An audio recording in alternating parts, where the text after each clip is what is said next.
Alright, hey, it's Daniel Murphy, and today we're doing tire repair. And what inspired me is this buddy of mine. I said, yo, can you do me a favor and go down and fix this tire for me that got a flat? The other day, he's like, I don't know how to fix a tire. Like, you're 60 years old, okay. I believe you. So here's how to do it. I'm not even going to mention him by name. Basically, found a hole right here. You can clearly see there was a nail spot right there. I actually marked it, turned the tire out, and then I'm just going to ream that out a couple times with the reamer. And we'll prepare one of the plugs here. Looks like that one will do. I tried getting a little rubber cement out of there. I used to always just use Vaseline, but you gotta kind of crimp that in and push that through there.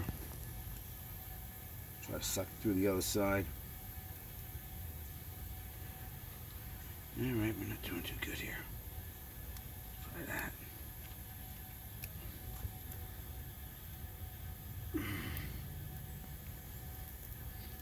So I was always taught with Vaseline, this kit comes with a little rubber cement, so we're just going to use that. Actually, just anything to lubricate to get that guy through there. That on there. And then just a little elbow grease there. Well, hopefully it's not too much. That's how good that kit is. Hopefully that's not too much. Let's see if she holds air.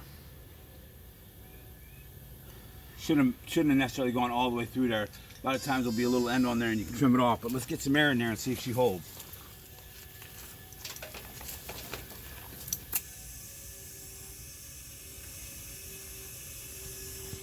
And then if you had a little soapy water, you just spray a little soapy water around there to check for leaks.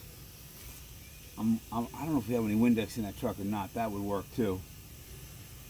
Anyhow, that wasn't the smoothest move. Like, this thing should have both ends sticking back through. I'm not 100% sure that's going to hold, but it'll get it to the tire shop if nothing else. A little Windex on there. And you would definitely see something bubbling if there was anything in there. So it looks like that's going to hold air for now. And if it is a leak, it's going to be a slow leak enough that we'll be able to tell and get it to the tire shop. So there you go, Russ Lambert. Oh, I wasn't supposed to say your name. Russell. That's how to fix a tire. Thanks, guys, for watching. Sorry, I'm just busting my buddy's butt. I hope you guys enjoyed it, too. Take care.